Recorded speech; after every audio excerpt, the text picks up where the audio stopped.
خواهی حرکت که بچم همه مهنت که کردی باید کار پیش میره هنر آموختن در کرده تقایی؟ لبای یک پرسم تو نه؟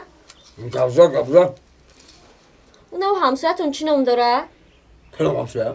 اون همسایتون ایکو؟ یا جورا خون نه خونه سری را؟ ها دروزه ها؟ صحیح یا مرده قد بلندی قد بلند کم تر با سودا فیل هم هسته چو کده؟ چند روزه؟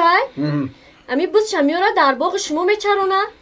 ها در این باغ خما؟ ها تو باید این نمی اخی نه همین تعجب میزنه نه اخ نخود دادر همسایگی بس بیاره در باغ ما بندی هر صدقه همین حال ما همین روز یک نیتی بزرگی دارم قدیم فایزدین ارتمون یک بزرگ بریم ایوسو بازگشت که آمدم یک خونش میدرم ها بدرم بینه نخودم همین خیشه واقعی تو بکردم همین آدم گوشتنی یک فکر میکنه یک نمیشه خیلی بس بیاره در باغ یک کسی که بندی و به تشویش بگردی صدقه آدم کریشه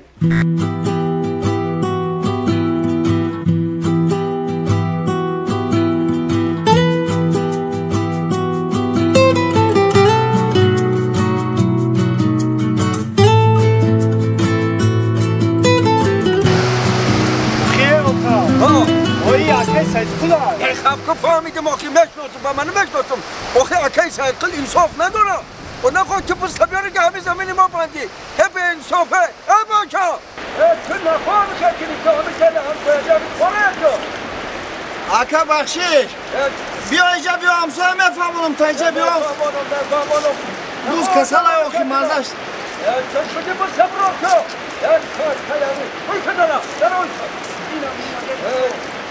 بقى بلا بقى ابا كتن اخويا قام بك كلام داري همسويا كده السلام علیکم ايه عليكم ام السلام ام لكم نه سلام قاضی خدا اکا سلام کردن در کو اما کی علی دین لبا یا بی من است ای بی بوزا ای بی دکتر نفهمتم چه ای بی بوز ای بی دکتر امی یا دو روزا امی بوزا مازش گریخ خای خراب شد لغار شد انا با خودش بزغالی مایده داره دلم سوخت اکش بعد گفتن که پیش دکتر حیوانات بر بردیش وترینر ایکو بردم چی گفت دکتر گفت که این بوز خونش کمه ها با نکشتیش آخی حیف میشه بزغاله داره آخی بعد گفتم اکی ایرا کشم بیزه میشه دکتر گفتم چیکار کنم چی گفت؟ دکتر گفت اما یک باقی سیر سبزه بر جای سبزه هم سبزه ترخره که ساز میشه میرونه فربه میشه گفت با این باقا که خیلی آوردم گفتم همین نگم سبزه را خره همین خیلی قوت گیره ناشگی همین